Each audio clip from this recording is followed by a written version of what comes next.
शेतकरी मित्रांनो, आजच्या या व्हिडिओमध्ये आपण कपाशीला दुसरी फवारणी कोणती करत आहोत माझ्या शेतामध्ये याची माहिती घेणार आहोत. तर व्हिडिओ शेवटपर्यंत बघा. आपण दुसऱ्या फवारणीमध्ये कपाशीवर जे काही रसशोषक कीटक असतात याच्या नियंत्रणासाठी आपण UPL कंपनीचं उलाला हे कीटकनाशक वापरत आहोत. हे वापरण्याचं कारण म्हणजे आपले काही कपाशीवर जे काही रसशोषक किडे आहेत, मावा, थ्रिप्स, फुलकिडे आणि पांढरी माशी याच्या नियंत्रणासाठी हे जबरदस्त कीटकनाशक आहे. कारण याच्यामध्ये आपल्याला ॲक्रोपिटेलॅक्सिन बघायला मिळते. ॲक्रोपिटेलॅक्सिन म्हणजे आपण फवारणी आज केल्यानंतर 2-4 दिवसानंतर जे काही कपाशीला नवीन पानं येतील त्याचं नियंत्रणसुद्धा हे करणार आहे.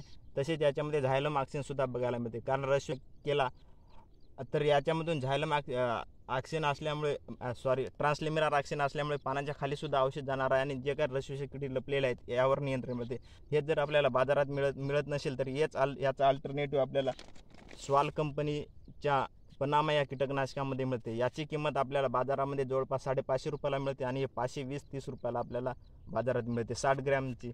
याच्यासोबतच आपल्या कपाशीवरील जे काही बुरशीजन्य रोगांसाठी आपण साप हे बुरशीनाशक वापरत आहोत. याची 1 किलोची किंमत हे 550 रुपये आहे. आपल्याला प्रतिपंपासाठी आपण हे 30 ग्रॅम वापरत आहोत. तसेच आपल्या कपाशीला पात्यांची संख्या, फुलांची संख्या वाढवण्यासाठी आपण टाटा रॅलीज कंपनीचं टाटा बार हे टॉनिक प्रतिपंपासाठी 40 मिली वापरत आहोत. आणि याच्यासोबत आपण एक विद्राव्य खत वापरत आहोत ज्याच्यामुळे आपल्या कपाशीला पात्यांची आणि फुटव्यांची संख्या वाढेल. हे म्हणजे 1261. हे आपल्याला 180 रुपयाला 1 किलोचं मिळालेलं हे आपण 70 ग्रॅम वापरत आहोत. आणि टाटा बहार हे आपल्याला अर्धा लिटर हे 280 रुपयाला मिळालेलं आहे. व्हिडिओ शेवटपर्यंत बघितल्याबद्दल धन्यवाद. धन्यवाद साहेब.